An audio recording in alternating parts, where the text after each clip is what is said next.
जननीं शारदादेवीं रामकृष्णं जगद्गुरुं पादपद्मे तयो श्रित्वा ప్రణమామి ముహుర్ముహు.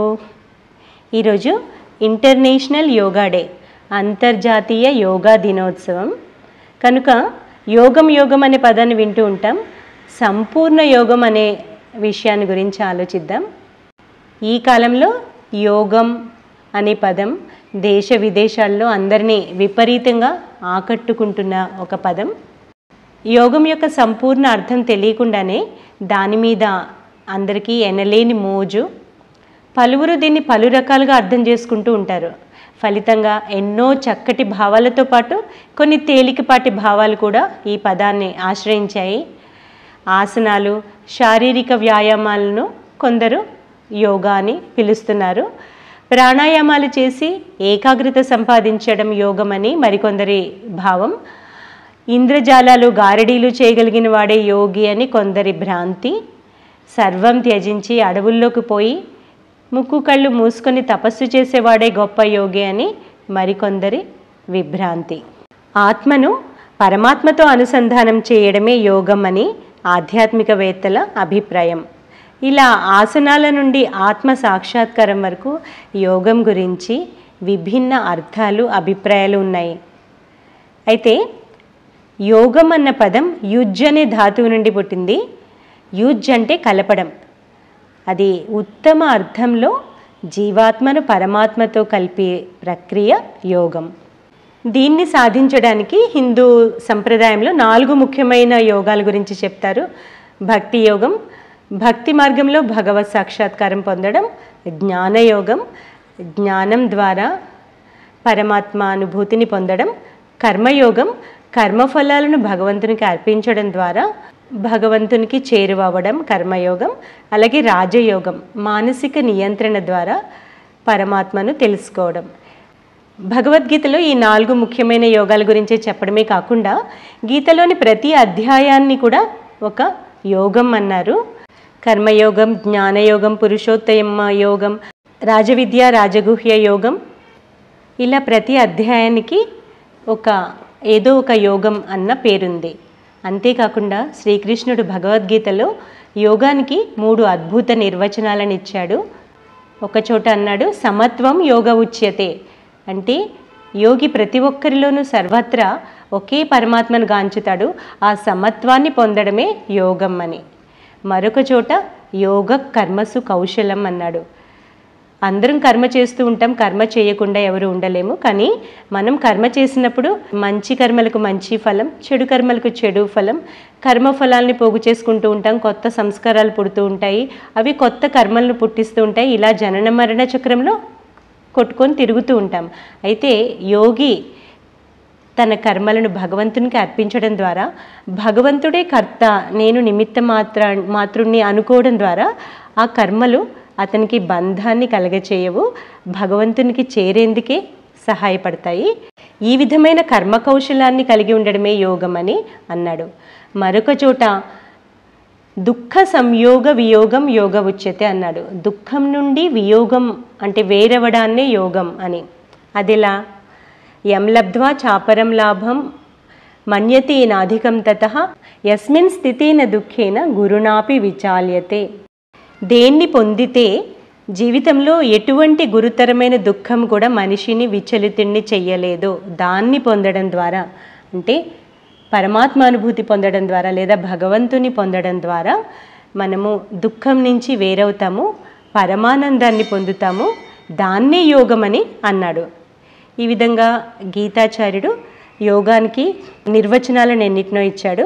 తర్వాత తస్మాద్ యోగి భావార్జున అన్నాడు. నువ్వేమి చేసినా భగవంతునితో కనెక్షన్ పెట్టుకుంటే దాని ద్వారా భగవంతునితో అనుసంధానం జరుగుతుంది, అదే యోగమని. అయితే మనం ఈ కాలంలో ప్రాచుర్యం పొందిన యోగా అనే పదానికి వస్తే చాలామంది అర్థం చేసుకునేది ఆసనాలు, వ్యాయామాలు. అది తప్పు కాదు. అయితే ఇది మొదటి మెట్టు అని మనం తెలుసుకోవాలి.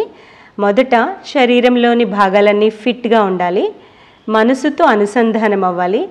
శరీరం ఫిట్గా ఉండాలంటే యోగాసనాలు, వ్యాయామాలు ఇవన్నీ అవసరం. ఎందుకంటే ఈ కాలంలో మనిషి సమయం అంతా సంపాదన కోసమే వినియోగింపబడుతుంది. ఆ సంపాదన అంతా దేంట్లో వినియోగింపబడుతుంది? చాలా మటుకు హాస్పిటల్ ఫీజు, మందుల ఖర్చుకే ఉపయోగపడుతుంది. పోనీ అదంతా అయ్యాకన్నా ఆరోగ్యంగా ఉన్నామా అంటే అది పెద్ద ప్రశ్నార్థకమే. అందుకే ఒక పెద్ద ఆయన తమాషాగా అంటారు, డాక్టర్స్ దగ్గరికి వెళ్ళండి ఎందుకంటే వాళ్ళు కూడా బతకాలి కదా, మందులు కొనండి ఎందుకంటే మందుల షాపు వాళ్ళు కూడా బతకాలి, కానీ మీరు మాత్రం మందులని తినద్దు ఎందుకంటే మీరు కూడా బతకాలి కదా అని. అంటే మనం మందులు వాడి ఏమవుతుంది? డిసీజ్ రెసిస్టెన్స్ పెరుగుతుంది కానీ బాడీ రెసిస్టెన్స్ పెరగట్లేదు, తగ్గుతుంది. కనుక యోగాసనాల ద్వారా సరైన లైఫ్ స్టైల్ పాటించడం ద్వారా ఈ బాడీ రెసిస్టెన్స్ పెరిగి ఆరోగ్యం అన్నది స్థిరంగా ఉంటుంది. ఇదంతా మొదటి మెట్టు. ఇక రెండవ మెట్టు, ఈ కాలంలో మనకి తెలుసు చాలా వ్యాధులు మానసిక కారణాల వల్ల వస్తుంటాయి. మనసు బలహీనంగా ఉంటే శరీరం బలహీనమవుతుంది, శరీరం బలహీనంగా ఉంటే మళ్ళీ మనసు బలహీనమవుతుంది. ఈ రెండూ బలహీనంగా ఉంటే మన జీవితమే నిరుపయోగంగా మారిపోతుంది. ఈ రెండిటి మధ్య ఐక్యత కావాలి. ఒత్తిడికి లోనయ్యే జీవితం కాకుండా ఒత్తిడి లేని జీవితాన్ని జీవించగలగాలి. ఇది కావాలంటే మనసుకి కూడా వ్యాయామం కావాలి. ప్రాణాయామం ద్వారా కొంచెం ఏకాగ్రత లభిస్తుంది. అయితే మనసు ఆరోగ్యంగా ఉండడానికి మన పెద్దవారు నేర్పే వ్యాయామాలు కొన్ని ఉన్నాయి. ఉదాహరణకు ఈరోజు శారదాదేవి చెప్పిన కొన్ని టిప్స్ చూద్దాం. వారు అన్నారు, శాంతి కావాలంటే ఇతరుల తప్పుల ఎన్నద్దు. అది మన మనసుకి ఒక పెద్ద వ్యాయామం. దాని వివరాల్లోకి వెళ్ళట్లేదు, కానీ అది ఆలోచించి చూస్తే మన మనసుకి ఇతరుల తప్పులు ఎన్నకుండా మన తప్పులను మనం చూసుకోవడం అన్నది ఒక గొప్ప అవసరమైన వ్యాయామం. రెండవది, సంతృప్తికి మించిన సంపద లేదు అన్నారు. ఎంత ఉన్నా తృప్తి లేకపోతే మనసు అశాంతికి లోనవుతుంది. కనుక జీవితంలో సంతృప్తిని అలవర్చుకోవడం మన మనసుకి కావాల్సిన గొప్ప వ్యాయామం. అలాగే అమ్మ సర్దుబాటుతనం కావాలి అన్నారు. నా పంతమే నెగ్గాలి అని అందరూ అనుకుంటే జీవితంలో అశాంతి. ఒకరితో ఒకరు సర్దుకుపోవడం నేర్చుకోవాలి.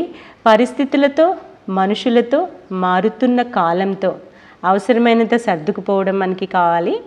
ఇది మన మనసుకి కావలసిన మరొక గొప్ప వ్యాయామం. ఇలా మనసు కోసం చేయవలసిన వ్యాయామాలు ఎన్నో ఉంటాయి. ఇది రెండవ మెట్టు. ఇక మూడవ మెట్టు బుద్ధి. బుద్ధి స్ట్రాంగ్గా ఉండాలి. మనసు బుద్ధి చెప్పినట్లు నడుచుకోవాలి. మనసు బుద్ధి రెండిటి మధ్య ఐక్యత కావాలి. అయితే బుద్ధి స్ట్రాంగ్గా ఉండాలంటే కూడా కొన్ని మనకి వ్యాయామాలు కావాలి. మంచి చెడు మధ్య విచక్షణ కావాలి. అది బుద్ధికి ఒక గొప్ప వ్యాయామం. అలాగే భగవంతుడు మనందరిలోనూ మనస్సాక్షిని ఉంచాడు. ఆ మనస్సాక్షి మాట వినడం నేర్చుకోవాలి. అది బుద్ధికి కావలసిన వ్యాయామం. మంచి గ్రంథ పఠనం కావాలి. ఆ విధంగా బుద్ధిలో స్పష్టత వస్తుంది. ఈ విధంగా బుద్ధి కోసం చేయవలసిన వ్యాయామాలు కూడా చాలా ఉన్నాయి. ఇది మూడవ మెట్టు. ఇక యోగంలోని నాలుగవ మెట్టు శరీరం, మనసు, బుద్ధి. వీటి వెనుక పరమాత్మ విరాజిల్లుతున్నాడు. అదే మన నిజస్వరూపం. ఆయనతో అనుసంధానం అవడం, ఆయన్ను పొందడం అన్నది మన జీవిత లక్ష్యం కావాలి. దాని ద్వారానే మనకి పరమానంద ప్రాప్తి కలుగుతుంది. మనం జీవితంలో పొందే మిగిలిన చిన్న చిన్న ఆనందాలన్నీ మళ్ళీ దుఃఖానికే దారితీస్తాయి. ఈ పరమానందాన్ని పొందినప్పుడే మనని జీవితంలో దుఃఖం ఏమీ చేయలేదు. ఈ పరమానంద ప్రాప్తి కోసం మనం ముందులో చెప్పుకున్నట్లు 4 రకాల యోగాలు, భక్తి యోగం కానీ, జ్ఞానయోగం కానీ, కర్మయోగం కానీ, రాజయోగం కానీ, ఏదో ఒకటో రెండో లేదా వీటి సమన్వయాన్ని కానీ పాటించవచ్చు. లేదా భగవత్ ప్రాప్తికి దారితీసే ఏ యోగాన్నైనా పాటించవచ్చు. స్వామి వివేకానంద అన్నారు, each soul is potentially divine. The goal is to manifest the divinity within. Do this either by work or by worship or by psychic control, by one or more or all of these, and be free. This is the whole of religion అని. అంటే మనలో ఉన్న దివ్యత్వాన్ని వెలికి తీయడమే లేదా మన దివ్యత్వాన్ని మనం అనుభూతి పొందడమే యోగంలోని అసలైన చివరి మెట్టు. కనుక దీనికోసం మనం ఏం చేయాలి? జపధ్యానాలు, సత్సంగం, కర్మ ఫలాలని భగవంతునికి అర్పించడం, ప్రార్థన మొదలైన సాధన ద్వారా ఆధ్యాత్మిక మార్గంలో పురోగతి చెందాలి. ఈ విధంగా ఆసనాలతో ప్రారంభమైన మన యోగ సాధన ఆత్మ సాక్షాత్కారంతోనే ముగుస్తుంది. అప్పుడే యోగం సంపూర్ణమవుతుంది. ఈ విషయం మనం తెలుసుకోవాలి. జీవితంలో మనం చేసే ప్రతి పని కూడా మనని భగవంతునికి చేరువ చేయాలి. ఆ విధంగా చేయడాన్నే శ్రీకృష్ణుడు తస్మాద్ యోగి భవార్జున అన్నాడు. మనందరం నిజమైన యోగులం కావాలి. ఓం అసతో మా సద్గమయ తమసో మా జ్యోతిర్గమయ మృత్యోర్మా అమృతంగమయ. ఓం శాంతి శాంతి శాంతి. హరి ఓం తత్సత్.